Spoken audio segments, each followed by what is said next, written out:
Hello everyone, welcome to my blog. তো প্রচণ্ড গরম পড়েছে, একদম নাজেহাল অবস্থা। রায়গঞ্জের গরম মানে একদম বিধিকিচ্ছা অবস্থা।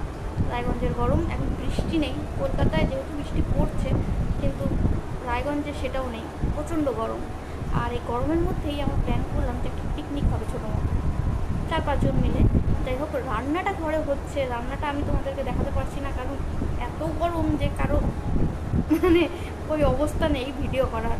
তো যাই হোক, তোমাদেরকে একেবারে নিয়ে যাই ছাদে, সেখানে দেখে নেবে কি হচ্ছে আর কী হবে।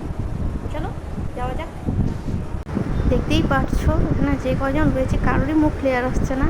এই তো আমাদের আজকে ছাদে ছোট্ট করে একটা পিকনিক রয়েছে। এখানে চিকেন কষা রয়েছে, রঞ্জিত স্যার, কৌশিক স্যার, শর্মিষ্ঠা দি এবং আমার বর, আর সঙ্গে আমি।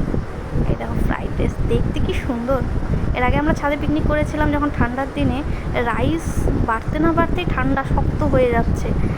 যাই হোক, আজকে সেটা হবে না। দেখতেই পাচ্ছ ছাদের মধ্যে আমরা লাইটও লাগিয়েছি, দুদিকে দুটো ফ্যান চলছে, বিছানা করা আছে, কারো ঘুম পেলে সে ঘুমিয়েও যেতে পারে। সো এই আমি অবশেষে। আর তোমাদেরকে আরেকটা জিনিস দেখাবো, সেটা দেখে তো চমকে যাবে। এই দেখো চাঁদ, একদম পূর্ণিমার রাতে আমরা চাঁদ দেখতে দেখতে আমাদের পিকনিকটা সারছি।